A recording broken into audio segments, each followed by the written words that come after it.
लोक? मला 10 लोक मिळून आलेले होते, त्यातल्या 9 जणांनी मला बेदम मारहाण केलेली आहे। आणि एक जो होता त्यांनी हिला खलास करून टाका, हिला जिवंत सोडू नका असं बोलत होता, घाण शिव्या देत होता आणि मी बेशुद्ध होईपर्यंत मला त्यांनी मारलेले।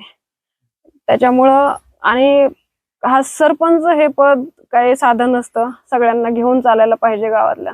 तर पहिलं याचं सरपंच पद ह्याचं रद्द करण्यात यावं, कारण हा त्या लायकीचा माणूस नाहीये।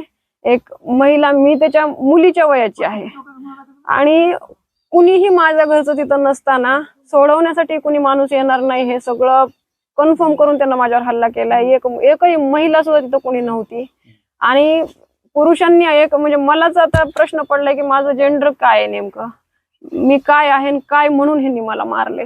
इतकं मारले की इथं पण लागलेले डोक्याला। हे त्या दिवशी काही डॉक्टरांनी याचं चेकअप केलेलं नाही की ही पूर्ण पाठ आहे, हे हात बघा माझे, हे बघा, आणि माझे पाठ पूर्ण इथपर्यंत मला मारहाण आहे।